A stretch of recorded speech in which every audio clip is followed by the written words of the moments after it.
Hey guys, welcome back. Joe here again from ScaleFreak.com, coming to bring you another pit bag video. I ordered a couple of them. This one here, I would have done the open boxing with you guys, but I actually wasn't even 100% sure what this was when it showed up. So I tore it open, and oh my god, it was the pit bag that I ordered. I actually had forgotten that I ordered it by the time it came in. So come on, check this thing out. This one here is more of a pit bag. It does list itself as a car carrier, but traditionally, this one is always served its purpose to be as more of a pit bag.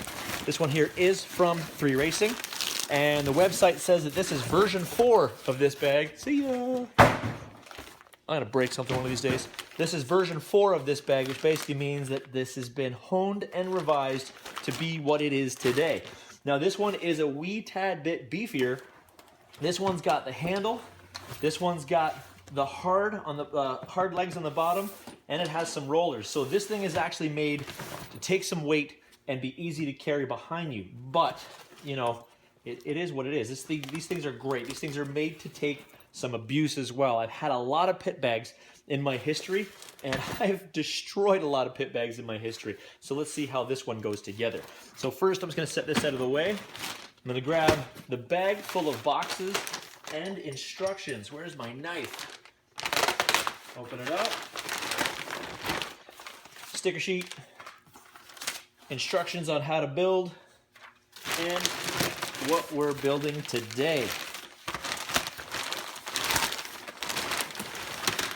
Ooh, handles.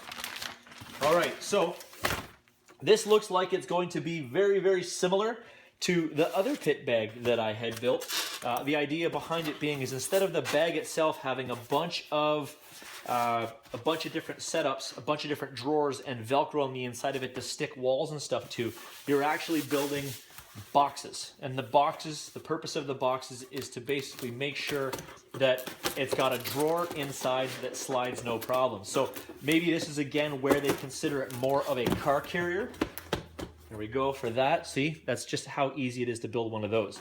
So again, where it's considered more of a car carrier because this is again supposed to be able to take 10th scale cars, absolutely no problem. And again, this one seems a little bit heftier. So I mean, you could fill it full of 10th scale cars, or you could fill it full of whatever you wanted. It's your hobby, man. Do what you want. So there's a couple of them built already. You know what? Because I did the 2, I might as well do the 3rd, right? This thing is meant to hold 3 of these little bad boys. So, just like that. 1, 2, 3, 4. And there's kind of my 3 capsules already built. Now, onto the drawer itself. These things, again, it's all corrugated plastic, which is super easy to build. So, it comes all laid out. All you have to do is fold it in. Make sure the tabs and stuff like that fill into the slots. 1, open it up, fold it over, open it up, fold it over, and then flip it over and build it in. As soon as it goes together, it just kind of clicks itself all into place, gives itself its strength. Ta-da, ta-da, and ta-da. So that's the size of the box. Very similar size to the other one that I built, but the drawer is different. Instead of sliding in and out like this, they're gonna slide in and out like this. And let me just find my D4 sitting off to the side, put that in there, and boom, it fits in, no problem. I can see that this is not going to have a concern side to side or front to back once you get the body on there. So we're again talking drift setup, we're talking touring car setup, we're talking F1 setup. It's all gonna be able to fit into that. And then now, the old bag used to slide in and out like this. Now this one, your cars are gonna come out this way. So that actually might be a little bit easier to load your stuff in and out of. And actually, I can already tell you in my last video, you saw that I did use my Moose Lick to be able to do the whole inside of the box. So it slid a lot nicer. But this one here is super easy to slide without having to use any type of Moose Lick or anything like that to smooth it all up. So win on that one. So now the last step in building the drawer itself is putting the handle in. Now these handles are like a plastic clamshell design. So there's 2 really heavy duty clips in there. I use a flathead screwdriver to kind of pry them apart so I can get it like this. And then to put the handle in, all I'm doing is jamming it in like this, popping it in the hole, and then just clipping it closed. Boom. Now you've got the handle. Just do yourself a favor and make sure you put the actual handle side up when you're doing it so you don't have to go and pry it all apart and do it again. So that's how that is built. Give me 1 second, guys. I'm going to do the other 2 drawers and get the bag ready for installation. So I have all 3 of these drawers already built and ready to go. The car is still in the bottom one because I didn't need to take it out. Now I have the bag itself. So one thing I do want to show you while I've got this thing apart is, number 1, there is a bit of a tool spot in the top. So you kind of got an area, pull the Velcro all apart, and ta-da! Some spots, 1, 2, 3, 4, 5, 10 spots for tools.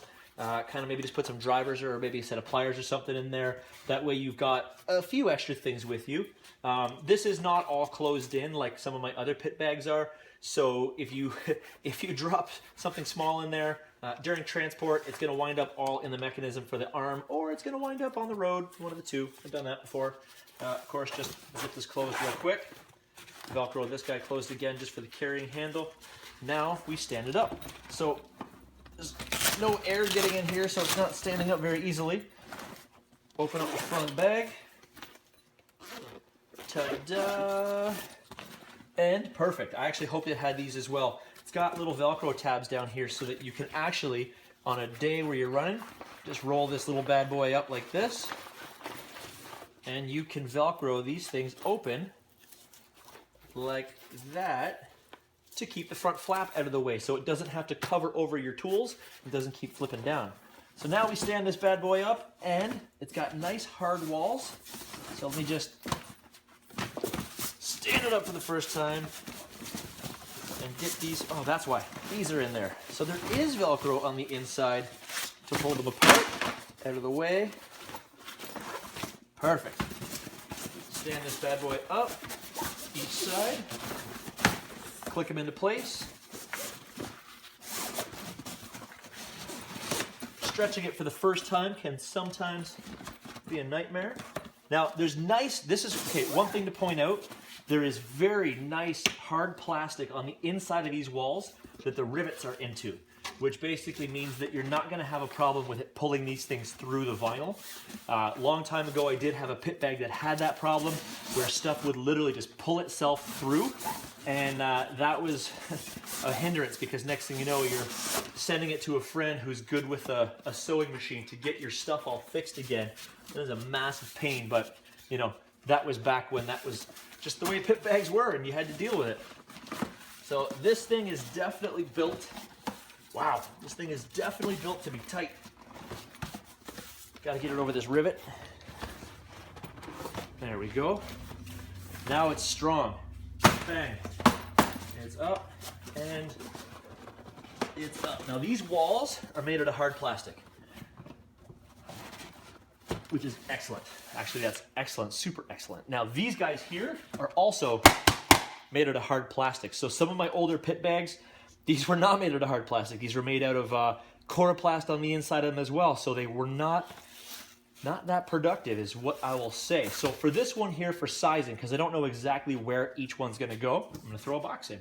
So throw a box in the bottom. This is going to keep its space and show me exactly where this has to go. So you see the Velcro's here. There's Velcro on the inside of these walls.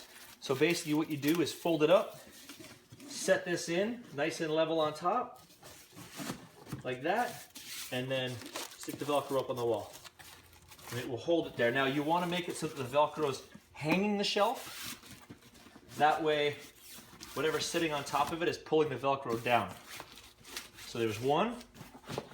Now it's in there, you can see, nice easy open. We'll throw in the second one here. Make sure it's sitting nice and flush on top of that shelf. Again, do the exact same thing. Put it all the way to the back. That way there's not a problem later on with getting the door closed. So ta-da, and ta-da. And then just gotta flip this up here and put the third drawer in. And this should fit No problem. Ta-da.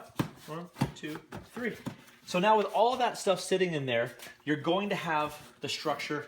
You're going to be able to put a substantial amount of weight on the top of this as long as you get those sides put in there correctly, because these are really thick, like hard plastic. So they're holding that in really, really well. And then of course, open and close, no problem. You can get your cars out. A good amount of weight on this thing. This is pretty hefty. Once you get these things built in a little bit, because remember, these boxes still have a little bit of a bow to them. So after you use them a handful of times or you get some weight into them, they'll stop trying to eject themselves. So then of course, pull these little guys, flap comes down, zip it up. And then to keep all the dirt and stuff out of the bottom, you got a Velcro thing on the bottom. That way, at least here in Canada, I've found it helps from keeping a whole bunch of snow in the bottom of your pit bag. And then these guys here are just gonna kind of hang because that's what they do. Now, on this side, unsnap this bad boy, and now you have Velcro. In the past, I've put like a rolled up pit mat or something in there. I've also hung radios off the side. But then you can open it up. I'll put like a couple tools, caliper, maybe some batteries in there. And then of course, this will help keep it all rigid. On the back, giant pocket. That's actually a massive pocket. That thing comes out quite far too, so I could fit a whole arm in there. And then on this side again, unsnap that, more Velcro, and another good size pocket. So this thing is meant to carry quite a bit of stuff. So it can be more than just a car carrier. You could be carrying a substantial amount of tools between the tool kit that's on the top, between the tool kit that's on each side, the bag, the 3 drawers. You can fit a lot of stuff into this. And of course, for when you're rolling it around, you got a handle. So that helps quite a bit as well for when you're bombing around with your kits. And of course, the wheels and the rubber stops on the bottom are gonna help. If this thing gets a wee tad bit heavier, just a wee tad bit heavier, it's gonna help you carry it around. So this one right here, the part number that 3Racing has given to this one was the TR-180002/V4. So this bad boy here is the version 4 of this pit box now, so you can get kind of an idea of how much bigger it is. Now I just happen to have the other car carrier here, so hold on. For size comparison, side by side, you can see the size of them. Well, I guess you really, hold on, let me angle the camera different. You can see the size of them, you can see the width of them, and then, well, there, if I line them up like that, you can see that one is just a little wider than the other. And you can see as well, a little taller than the other. So maybe that will help you make your decision as to which one you would like to get. So guys, thank you of course for watching the video again. Maybe pick this up if you're looking for another alternative to a car carrier or a hauler bag. This is actually very well put together. But with the way the hard plastic and stuff is mounted into this, and with all of the roller technology that's into this, it's not something you can just throw into a washing machine to clean up. You'd probably have to hose this thing off and then give a good brush on it. But guys, thanks for watching. Please click on the comment, or sorry, put your comments in if you have any questions about it. Of course, you're going to click on the like, click on the subscribe, and share throughout your community. So thank you very much, guys. Have a great night.